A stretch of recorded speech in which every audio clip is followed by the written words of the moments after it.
Happy New Year, Max from News. I'm Max at Syb. I am currently recording this with a giant blanket around me because it is freezing cold in my room. I just thought I'd let you know the links that I go to make sure that you guys are entertained and informed. Let's get into the news because there's been a whole bunch of it since we were off for the winter break. Oh, where do we begin? Okay, let's start with this just because this story is near and dear to my heart because it focuses on a game that was from my childhood that I love dearly. Did you ever play Bully, Syb?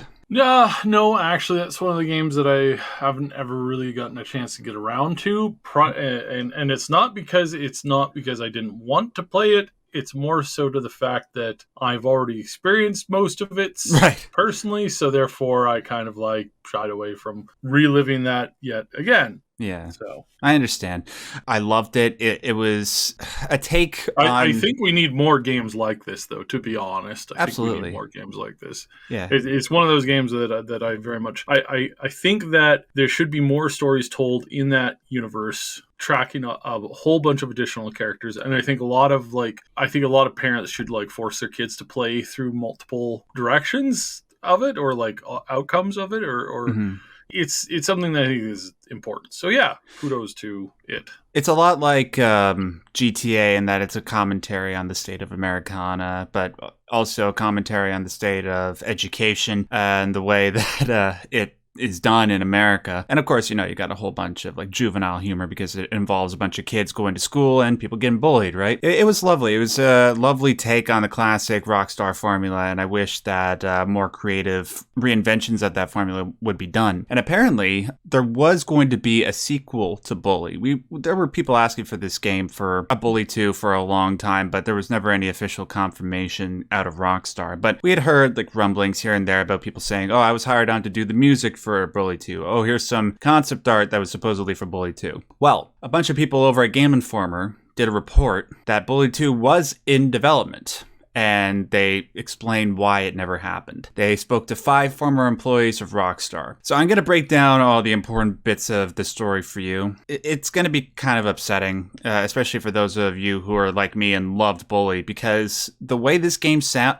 some of the things they describe about what they wanted to do with Bully 2 sound awesome. And by God, I wish that Rockstar would get their crap together and stop doing the one release every several years and allow stuff like this to happen. So, Rockstar New England was the branch of Rockstar that was working on Bully 2. It started out in the late 2000s. Rockstar New England used to be known as Mad Doc Studios before they were acquisitioned by Rockstar and turned into Rockstar New England. Bully, at one point, had a chance to become a major franchise alongside GTA and Red Dead Redemption, because, that's basically all that Rockstar does right now. It could have been, one of their 3 major franchises. At one point, during the development of Bully 2, it seemed like everybody at Rockstar was working on this game. And here's some of the details of what we could have expected from a Bully 2. Apparently, the size of the map was going to be roughly the size of Vice City, or at least 3 times the size of the map that we got in the first Bully game. The plan was to allow you to go inside every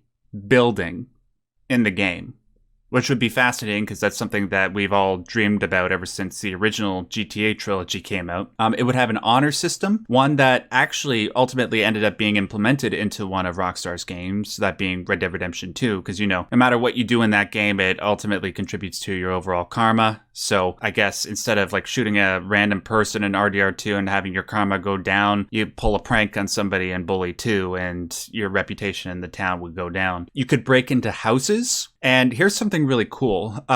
You could break into houses through windows, and there was this thing that sort of made the whole breaking in thing a lot more intense. It was called the glass fragmentation system. So when you break in through a window, you have to break the glass in a very specific way so that you can do it quickly, get in, get out without getting caught.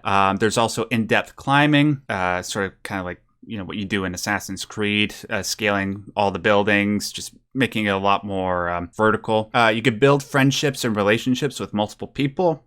Here's another cool thing: progressively growing grass, which would grow over time. It's why? That does sound cool, but it doesn't sound as big a thing like you're making it out to be, Max. Well, if you take into account the honor system, what you could do is you can mow people's lawns and use that as an easy way to build up your reputation in society, right? But anyways, those are just some of the details that were revealed. It sounds awesome. And development reached a stage with Bully 2 where the game was playable, and it probably would have needed about 2 or 3 more years before it reached completion. But this is where they were. So what happened? Well, back around, 2011, 2012, 2010, 2012, somewhere in between that, there were 2 games that were also being released by Rockstar. One was Max Payne 3, awesome game, and Red Dead Redemption, also awesome game.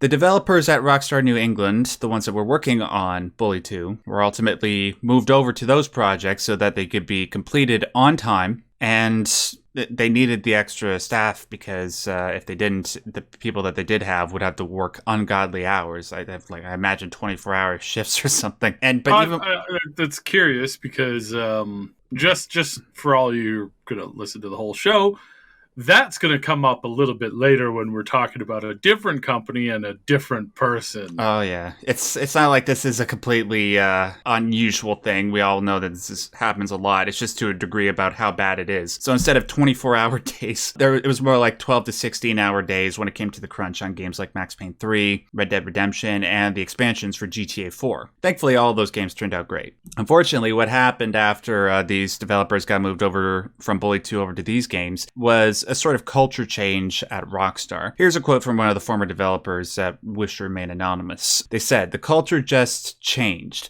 I saw people that previously I really liked become just sycophantic. And then there was the whole bodies and chairs thing. You know, I don't really know what that means, but maybe you can explain in a second, Cy. You don't have work to do, but you're going to be here on the weekend because there's some studio head that's going to be walking around. This doesn't even get into the off work hours stuff where it was like a hard-working frat house. Huh, where have we heard about that before? That minus the hard-working part. There is an age and a person that is really drawn to that. Rockstar, in my opinion, is well aware of this." And then a whole bunch of other, that's the end of the quote. And then there was just a whole bunch of other developers that just started leaving due to the increased workload from the crunch and not being able to work on Bully 2. So yeah, that plus the fact that compared to GTA and Red Dead Redemption, Bully didn't sell very well, despite its cult status. From October 2006 to March 2008, Bully sold 1.5 million copies, whereas a game like GTA 4 sold 8.5 million copies in its first month, right? So it's like no wonder Rockstar went off to work on just GTA and Red Dead Redemption. But that's what happened, man, and it's a shame. Bully, that was such a special game back when it came out, and I would have loved to see the evolution of the gameplay that we got in the first game. Everything about that game just worked, including like the class stuff, where it's like the mini games and the relationships between the kids. I just wish that if Rockstar was going to do this, they could just give this property and the work that they've done over to another studio so that it could be brought to full fruition and give it another chance. But unfortunately, it doesn't seem like that's going to happen. So that was a near 10-minute spiel.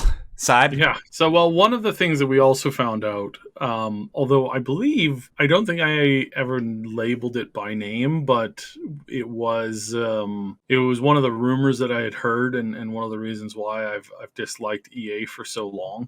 Tried to put on a brave face when it comes to BioWare because I know so many people who used to work there, and I had such respect for them. That was, of course, before Anthem and Andromeda. and Andromeda and that other stupid game that nobody that nobody even remembers anymore. This is the commonality that is these big studios, is that they will take IPs, they will take stories, they'll take games, they'll take concepts, and they'll build on them for so long. And then an analyst, and sometimes not even an analyst, an analyst, at least you have somebody who's like telling you as a boss or as a, somebody who's in charge, like, hey, we've done the numbers crunching here, and well, this isn't going to sell very much, product here. It's going to be a laughing stock. We're all going to be a laughing stock. You got to cancel the project. You can kind of like see it their way when they've got somebody there saying that. Those people are typically wrong, though. I mean, I can't tell you how many times the analysts have come out like that. Absolute. I want to avoid swearing at them. That absolute incompetent buffoon. I think that's probably a decent way of saying it, who said that the next project that was going to come out from Bethesda was going to be Elder Scrolls 6, and it was going to come out, 2 years ago they said this? This was after the fact that they had already announced Starfield, and the dude just forgot that Starfield was actually, coming out at that time. Yeah. And he way over jumped it. He way over assumed it because, again, as an analyst, he doesn't actually know very much. That's why I kind of I was into the field for quite a while. Like, I can do what a lot of these professionals do, but it just doesn't. The right talking points fall on deaf ears, and the wrong talking points are used to brush up numbers and make somebody look good. Yep. I can guarantee you that in every single one of these major game cancellations, there's an executive standing there convincing the board that, hey, abandoning this project is the right thing to do, because really, if we went through with it, we would lose so much money. It's I don't know how you get there when the game is in late stage beta. I really don't. I don't know how you blow so much content and so much advancement in particular field in tech. Battlefront 3. Sorry, excuse me. Go ahead. Yeah, just to throw it into the wood chipper and then kind of laugh about it. It's I've made this point a number of times before.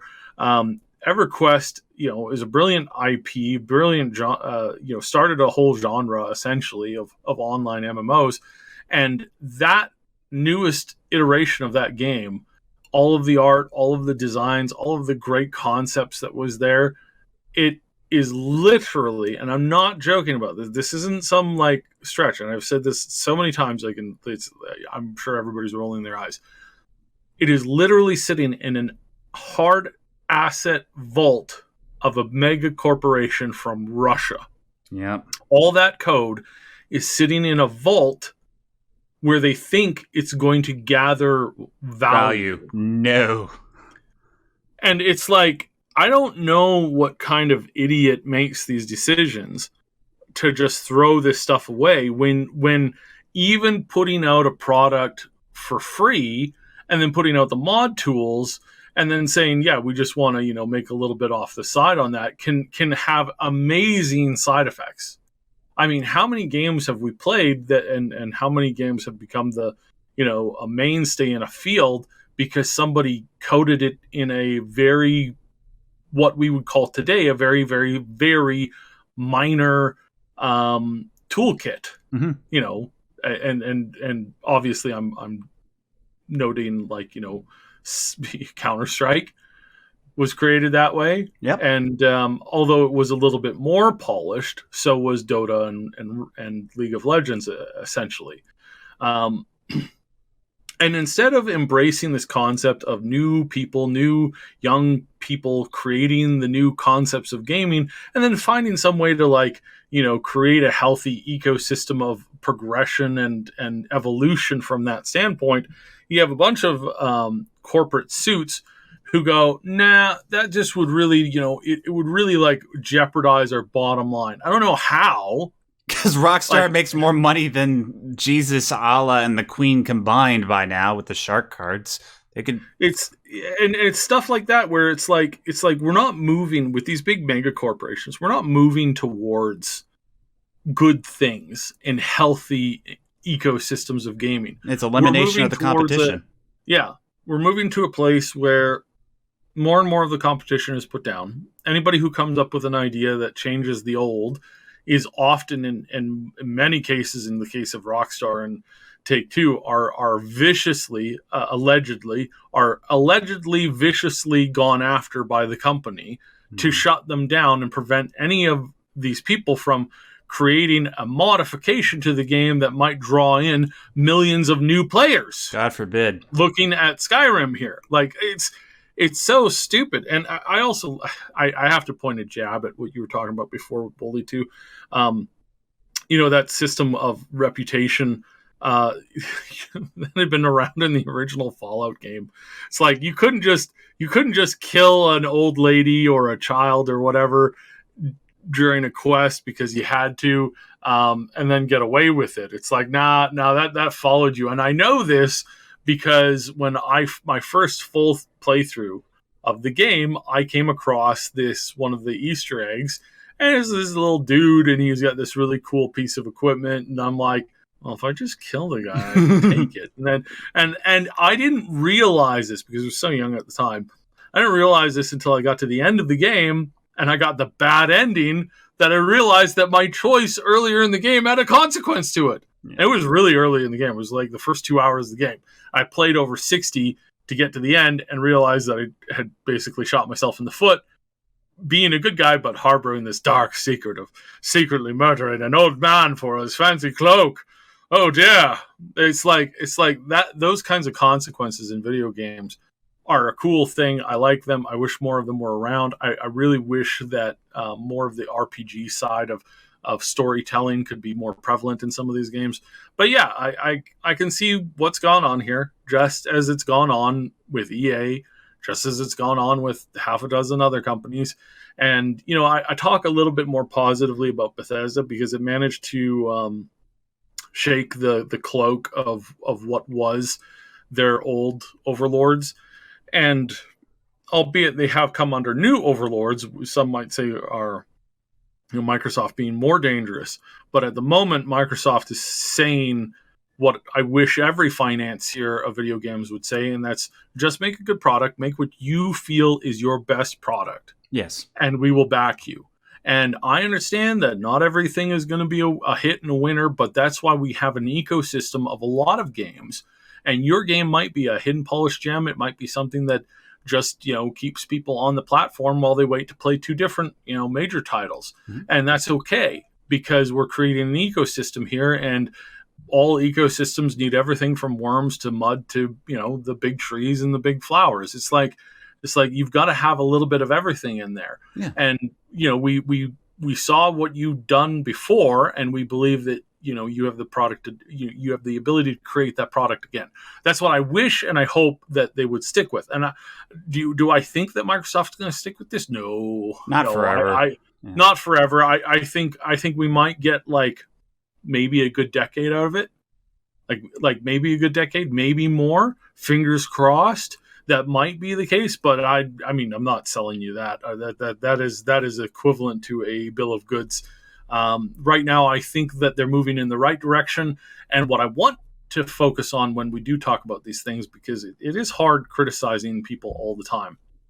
But one of the things that I look forward to, one of the things that I really hope for in the future, is that we will have the ability to encourage good behavior, so that even when the studios or the platforms or whoever, you know, moves down the bad path, you know, there's enough people at these other companies to go, how about we just do what they did when they were getting successful and they were creating good things and they were at the top of the pile at that time. What if we just stuck to those principles? And that's what I'm going on here with some of these concepts, is like, there are some companies that I think are just, I mean, like literally just burn it down, because there's nothing good that is going to come from these companies in the future. And I'm not saying any one in particular here, but I do think that we can get to a point where that has to happen, essentially. Well, it is happening, figuratively, not literally. Yeah. Well, I mean, most of these places do it to themselves, right? And we're seeing that with Blizzard. I don't think Blizzard or Activision, like in what they are, still too semi-independent, or not independent, but like unique identities. I am quite positive that what we are watching is the beginning of the end.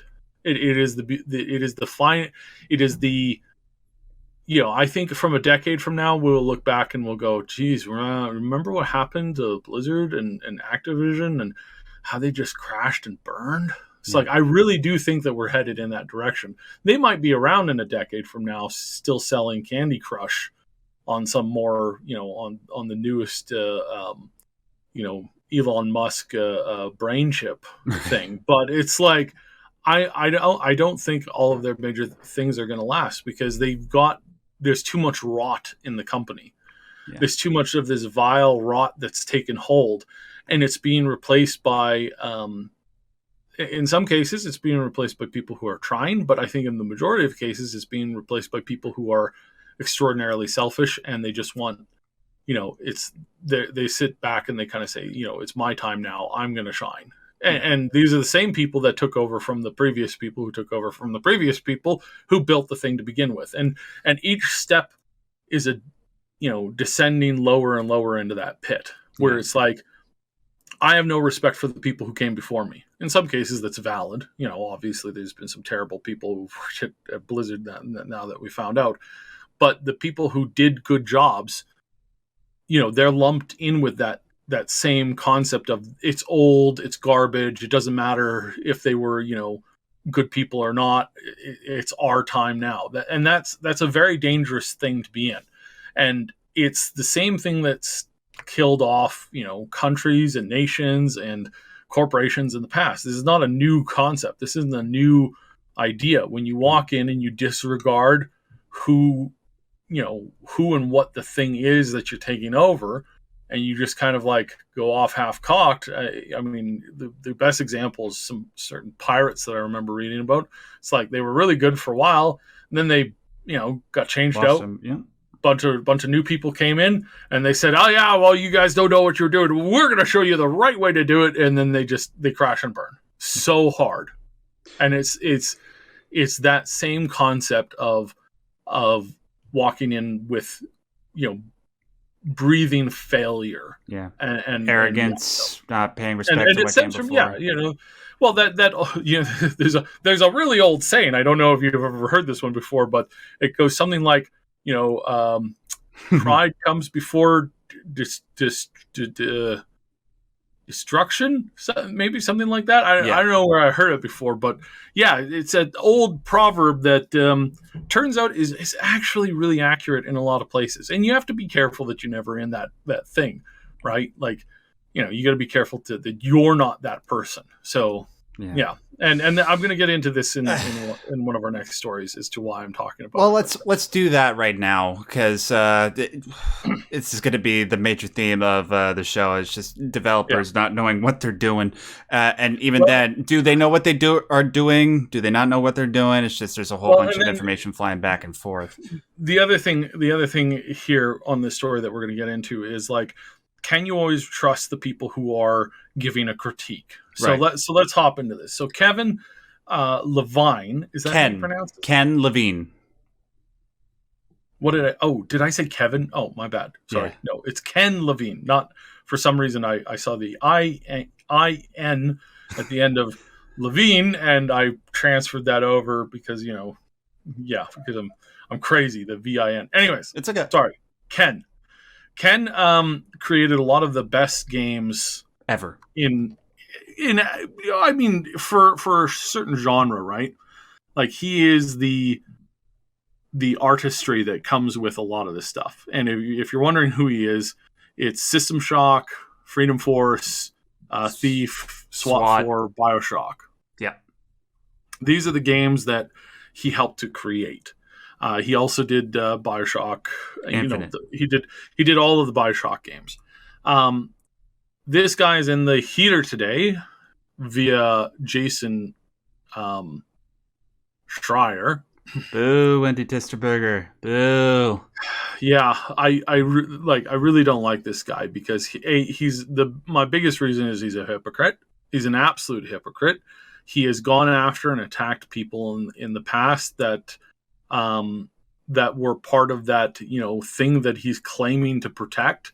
And he does it for clout. He does it for, money. He does it for whatever. And he's there's been some long-standing rumors going around about him. Mm-hmm. Things that he does, backroom deals that he makes, that kind of stuff. If you're in the industry, you've always heard these nasty rumors. I mean, he did abandon Kotaku, basically like set the place on self-destruct and walked out.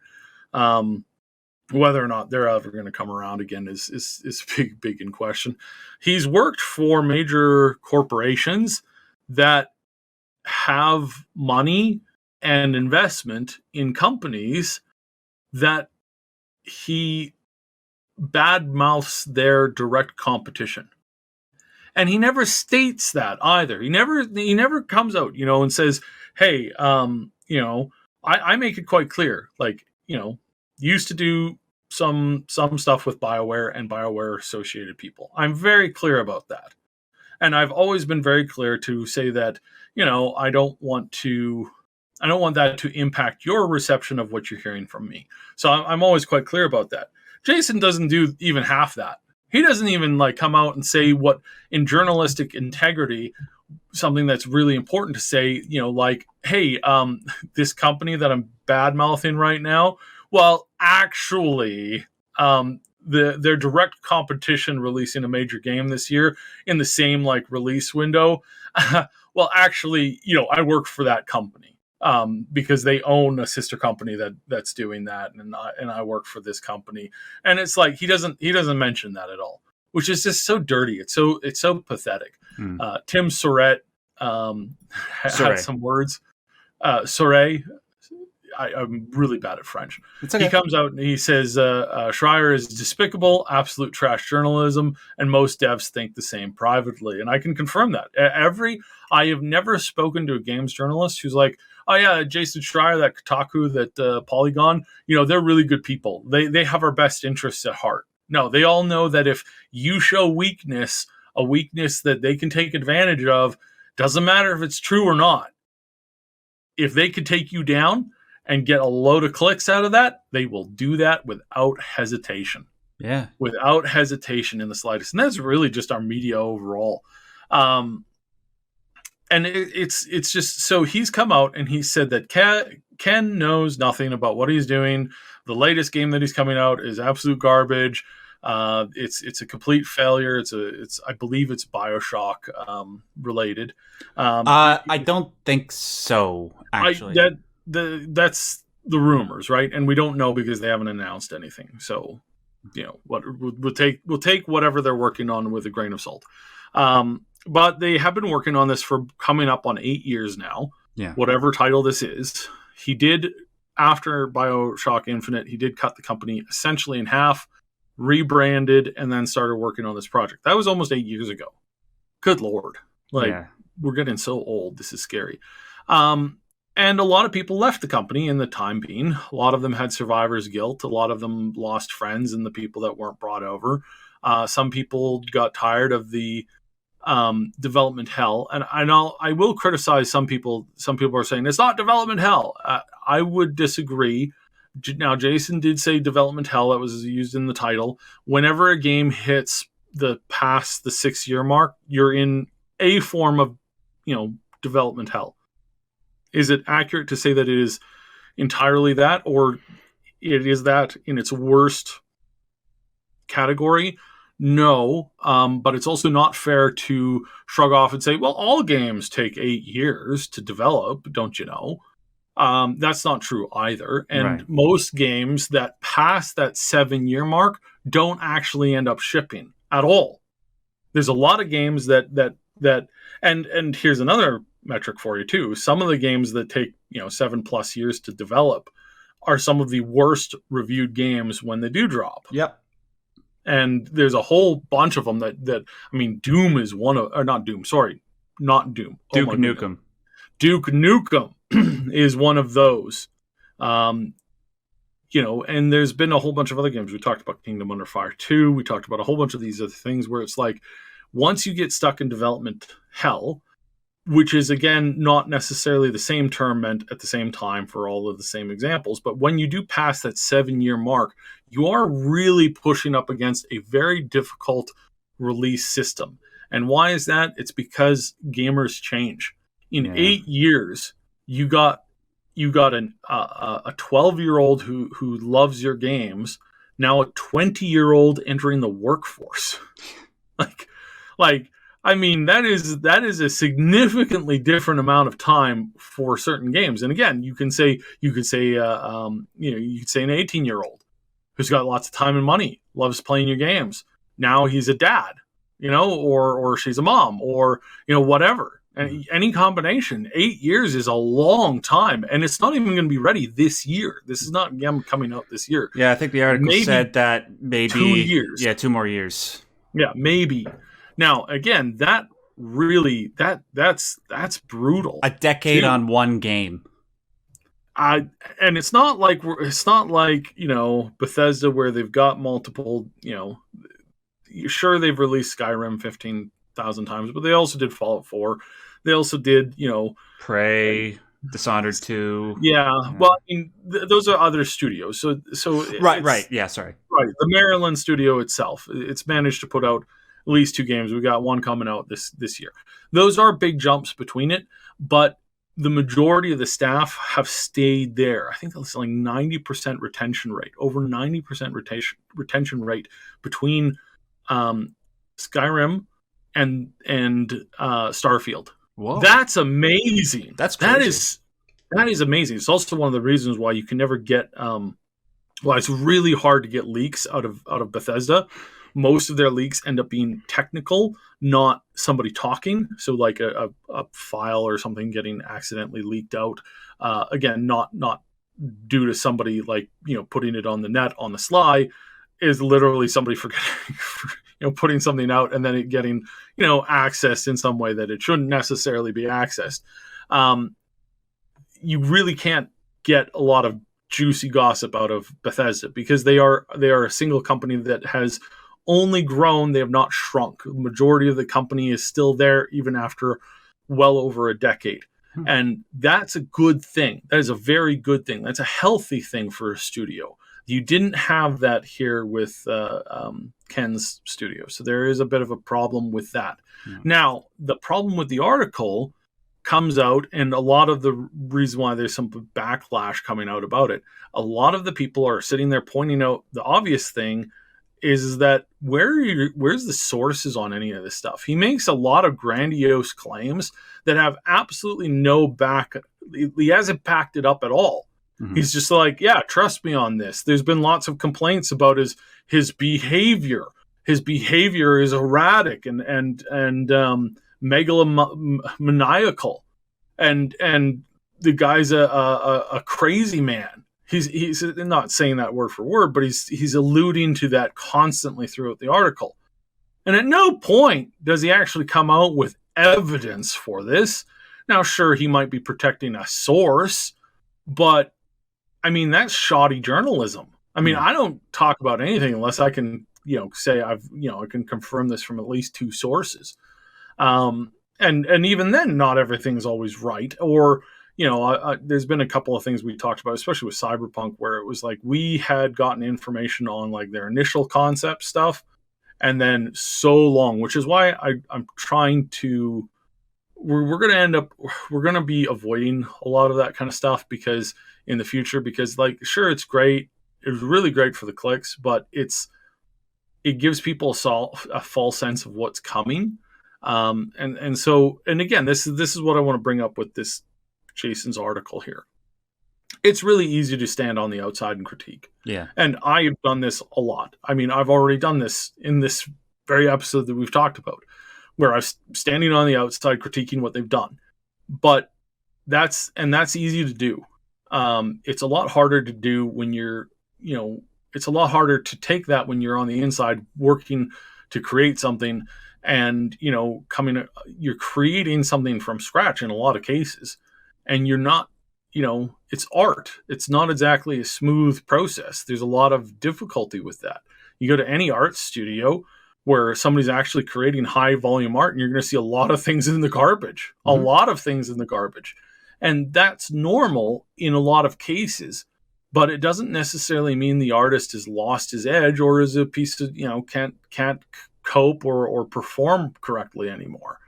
That's not true in a lot of these cases. So I think the arguments that have been raised on this, that Jason has raised on this, I think they're a lot of speculation, a lot of bunk. I think he's trying to push out an article, doesn't have the same level of sourcing, doesn't have the same, it doesn't have the same gravitas as far as this is strong evidence. Most people that have worked with Ken can say that he's a perfectionist, but he's a good-hearted guy, and we don't have anything. We have no smoking gun that shows differently, other than the fact that he did axe half his company. But there's a lot of creatives that they can't They can't work in an environment that they don't think they have control over. Like as in, like, you know, I'm working in my shop, and if my shop is full of people that I don't know and I can't know because I just don't have the time in the day to get to know the 150 people, you know, walking through here every day, that I understand that. I get that. That is a thing that artists have to deal with. They really, really do. And it's really difficult for them to like refine that out and improve upon that. Yeah. So there's a lot of difficulty with it, and there's a lot of difficulty with trying to create something as masterful as any of the games that we mentioned before. Like they really are good stuff that really did shape the trajectory of games, especially the Bioshock series. Sure, there were some issues with I think gunplay was the biggest issue in the last one, but that's been hotly argued. With, I mean, this was one of the things that I talked about nonstop with Cyberpunk, is like I really didn't want them to focus on the guns, because the guns is going to make it a very forgettable game, and what's going to make it more, you know, more memorable. All you have to do is just look at The Witcher. Is going to have integrated story, characters, and I think a lot of that stuff paled because there was so much of this attention put on, oh, it's got to be a really good first person shooter, and despite their claims that, you know, they were trying to make it, you know, RPG first, they really did fail in that, because very few people remember the RPG mechanics from the game. Yeah. Because they were so few or so light. They were trying to do too many things at once. Yeah, I think it was they were trying to do too many things at once. So when you but when you're looking at, you know, Bioshock Infinite, you know, that stuff can be forgiven because, again, the story was quite good, and the story was quite, you know, good. It was exceptionally good in the previous two games, especially the first one.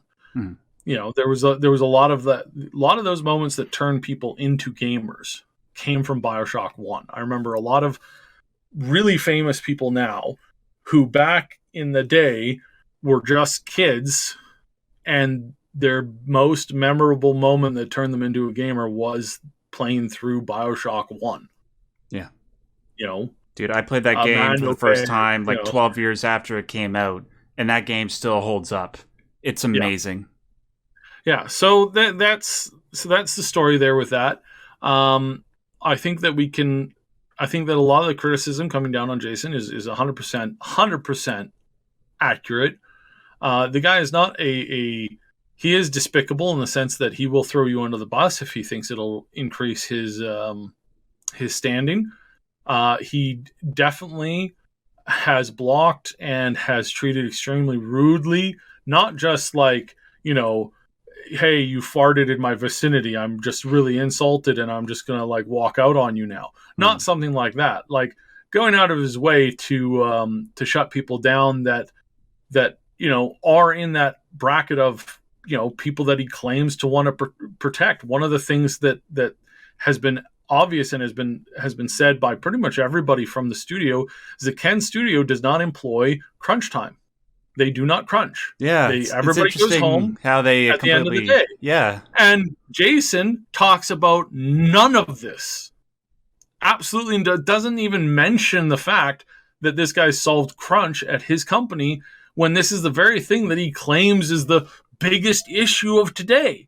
So again, you can't make Jason happy if you're a developer. Everything doesn't matter what you do.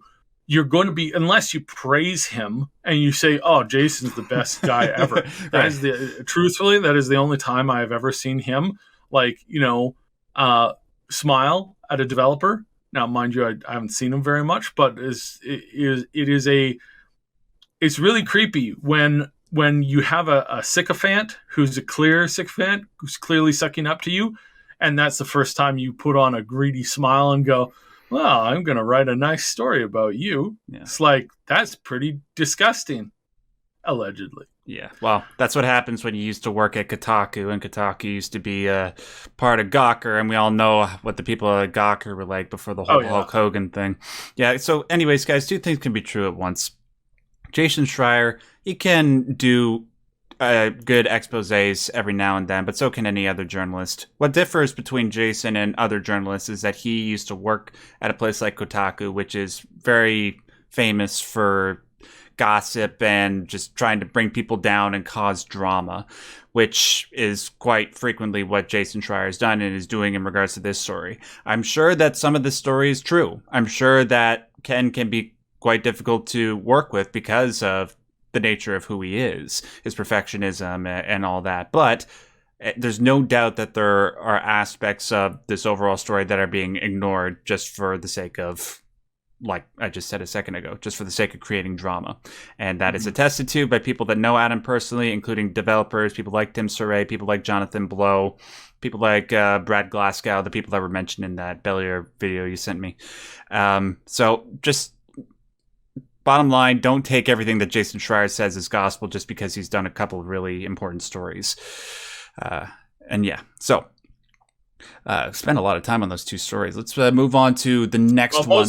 Most of the other stuff is pretty quick here, so yeah. So we can bang through this real quick. Riot Games, the people that made League of Legends and all that. According to the Washington Post, they just recently settled a 2018 gender-based discrimination class action lawsuit.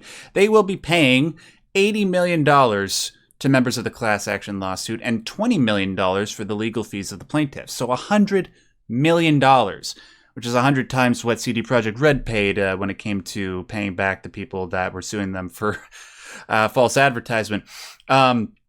Roughly 2,300 women who worked between November 2014 and present day at Riot are eligible for a payout.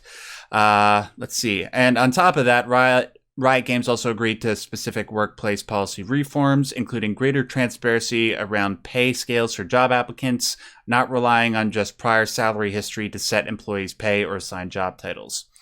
They were originally, here's an interesting fact, they were originally going to settle in 2019 for $10 million, but the DFEH, that's the Department for Equal Pay and Housing, I think it is, in California, they blocked this proposal with a court filing arguing that the victims could be entitled to about $400 million, which was, so thankfully that happened. A lot more.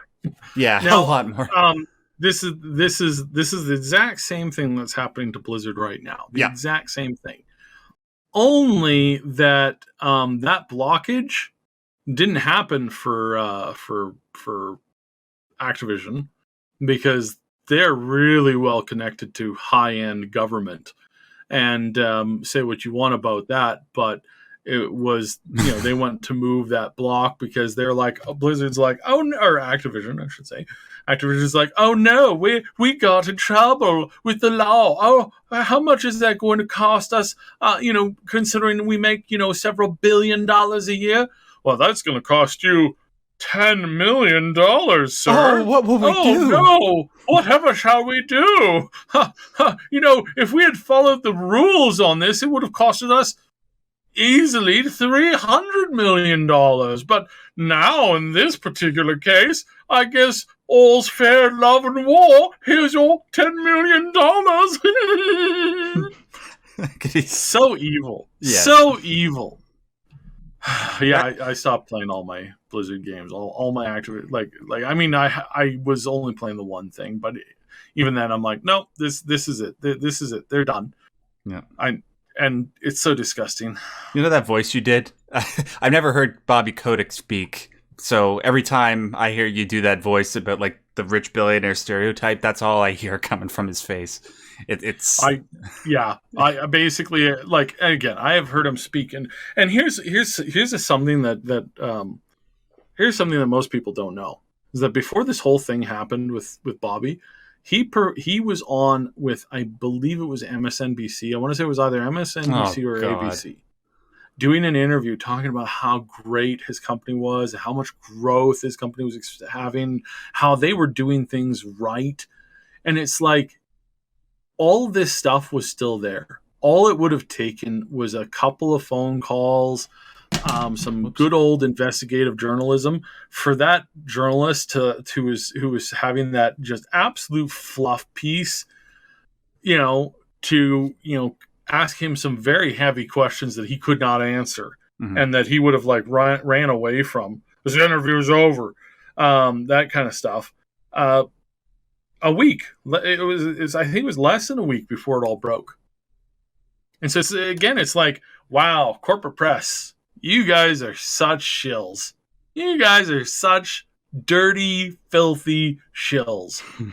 And they all pretend nasty. to be ethical journalists. Yeah, yeah. If you guys trust everything you hear from outlets like MSNBC, you can trust us. We're not going to lead you off a cliff. No. Yeah, Fox News, CNN, ABC, NBC, all those people. I got a bridge in Brooklyn to sell you. So yeah, that's pretty much what's happening at Riot Games. Thankfully, it's not 400 million, but 100 million is still a great deal of money, and it looks like positive change is being made in that regard. Now it just has to apply to Ubisoft, Activision Blizzard, and a bunch of other companies, I'm sure. All right. Next story. We can pretty much sum this up pretty quickly. Non-fungible tokens are bad. We don't want them in our games. Right side? We tend to call them pyramid scheme. Yeah. Right. I mean, this was so funny because this was on South Park. It's a pyramid scheme, people. There are ways that it cannot be. There are ways that you can have art and stuff like that floating around out there, and that's a good thing that the artists are making their money. There is a way that you can do that. But that is not what is going on. In every case that I've seen this being tackled by these big companies, it's not, hey, we made a thong. We made a thong. It's one of a kind. It is a design and a shape and a thing that's just, it's like that, and it's great. And you can put it on your teddy bear or whatever you want to do with it. It's like, yeah, that's not what they're selling you.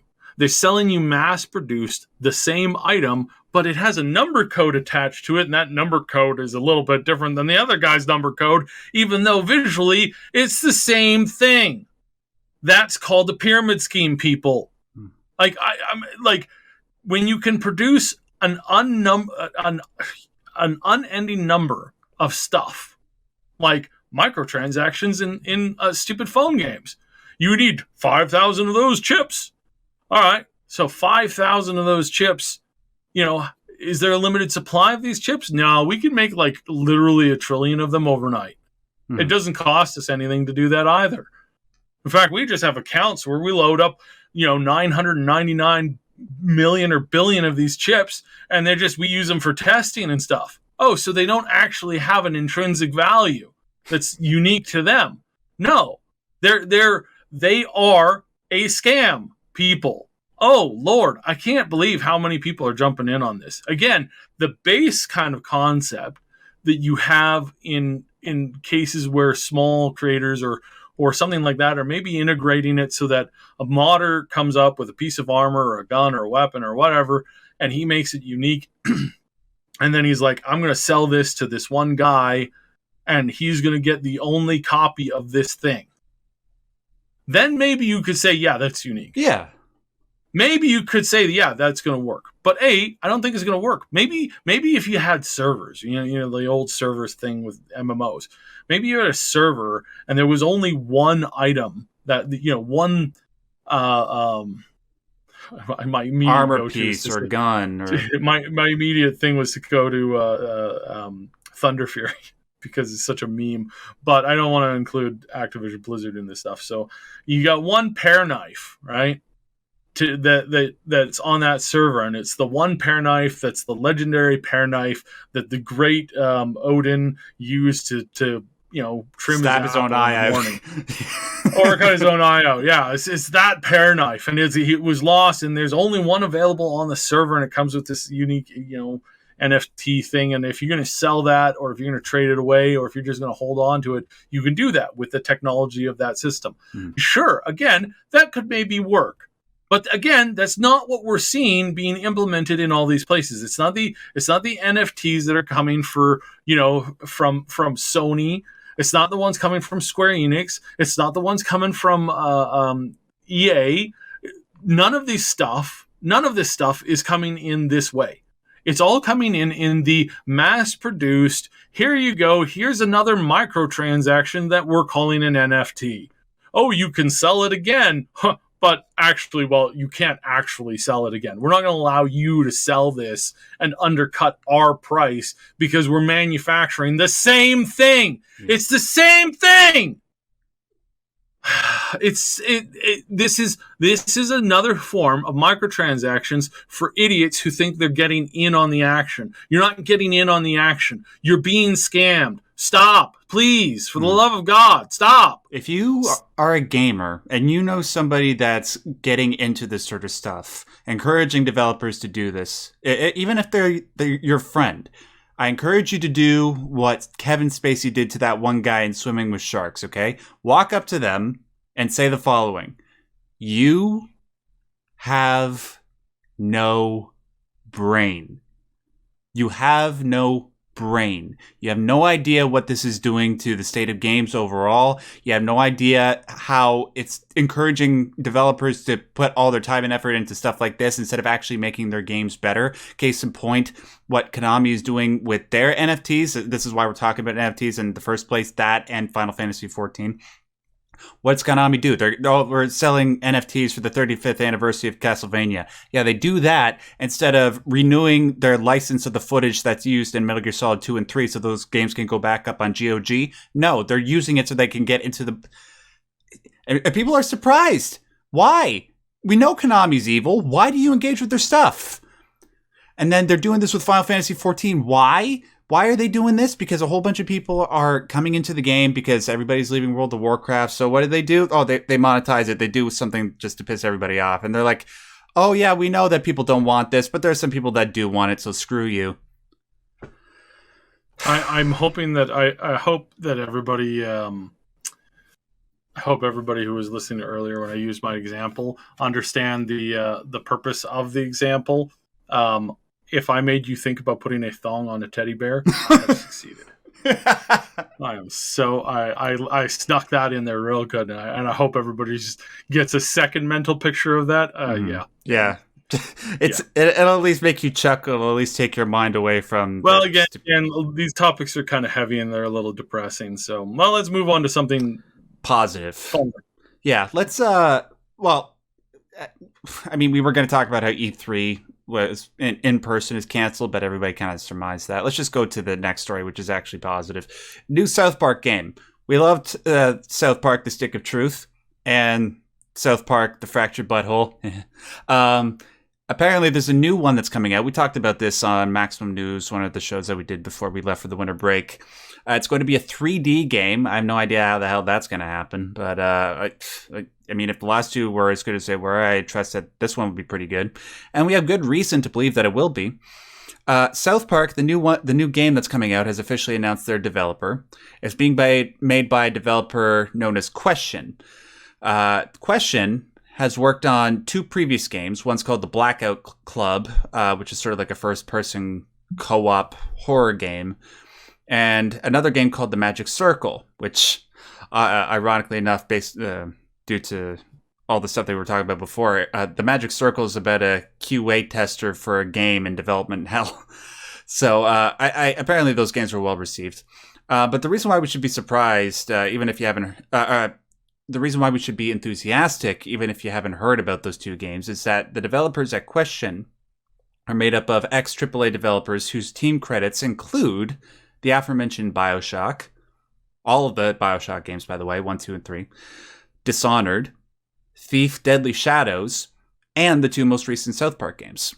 So that's a good reason to be excited. This future for South Park looks very, very bright, given the deal that the guys over at South Park Studios recently got, both in regards to TV and in the gaming landscape.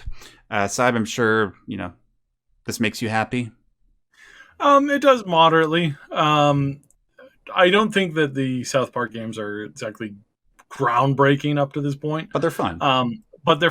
And I do enjoy the satirical value of being able to mock literally everything and not having any controls or holdbacks on that. I believe that's one of the best things that the the two creators, have given us in the last, like, in this generation, you could say. I and the very purpose of like saying that, the whole thing, like, being able to mock everybody.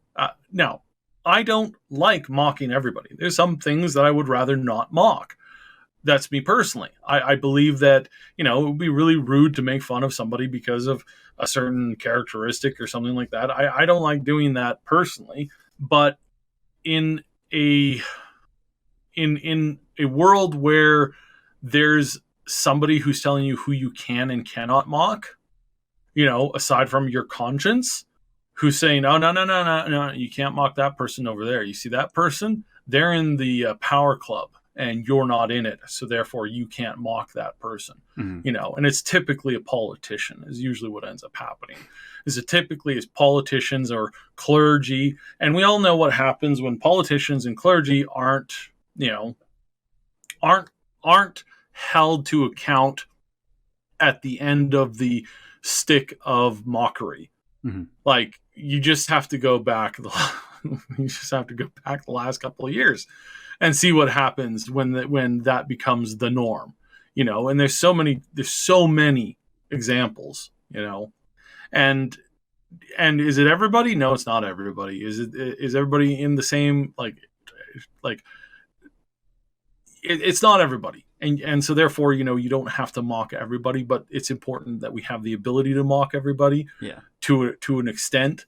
And that's, I think, that's what South Park has taught me is, like, you can, and again, I'm not talking about individuals. I think people come down on individuals, like, unless you're like, a criminal that has done, one of the top 3 worst things you can do. I don't think you deserve to be come down on, by the mob. I don't. That's not what I'm saying. That's not the point of mockery. The point of mockery is to look at somebody who's in power, to make fun of them, and then to be able to do that responsibly, or to point out somebody when they're acting stupid, and try and encourage them to change without being, without resorting to violence, just resorting to good old, fun. Yeah. That kind of thing. It's a wishy topic. Of course, that's not my entire concept on it, but that's just the what we have time for. I look forward to the new South Park game. I look forward to them making fun of people in power, because I think everybody in power should be made fun of. And boy, if there's any material to draw on for this new South Park game, there's been plenty for the last couple of years. I can't wait to see what they do. We're just about to come up on the hour mark. I think that'll do it for this episode. No. I really want to mention this one. Fallout Showrunners have been announced. That's basically it. We've got some more stuff on the Fallout TV show by Amazon. There's not much there. I don't want to get into the showrunners. I don't want to, because it's a lot of names that you aren't going to know. All I can tell you is that it's looking okay. Yeah, it's looking okay. It's not looking great. It's not looking superfluous. It's not looking wondrous. It's just looking okay, because we're at the stage where it should look okay or not. And I don't think you can make the show at this stage look spectacular without actually showing anything, and we don't have anything to show. So right. It's not nothing super huge there, but that's a worthwhile announcement that, hey, Fallout show is happening, and so far it looks okay. Not great, not wonderful, but not bad either. Just looks okay. So yeah, that's a good sign. That's a good sign. Let's hope that the trend of good video game adaptations doesn't stop with Arcane, and can actually continue in the near future with shows like The Last of Us and Fallout, and many more to come. All right, ladies and gentlemen, that was a lot of stories, but we haven't been here for the last couple of weeks, and there's a lot of important stuff to cover. Thank you very much for joining us for the first episode of Maximum News for 2022. If you have any thoughts on any of these stories, make sure to put them down in the comment section below. It always instigates interesting dialogue. I want to thank Syb, as always, for doing this show with me. I hope that you had a happy holidays and a happy new year. Do you want to just plug the main channel before we leave? Yeah, check us out on the main channel, Triple S League. We've got lots of stuff coming there. We've got lots of changes. We're going to start streaming a lot more regularly, and we've got a couple new really funny shows coming up. So follow us there. Thanks for the support. It really means a lot. Yeah. And for me personally, you can find me at my main channel, Max Derrat. You can find a link to that and Syb's channel in the description box below. Speaking of System Shock, you could expect a video on that on my channel coming out on Tuesday, an analysis and explanation. Until then, until we do the next episode of Maximum News, which will be next Saturday when it releases, just want to remind you, as always and as per usual, stay yellow.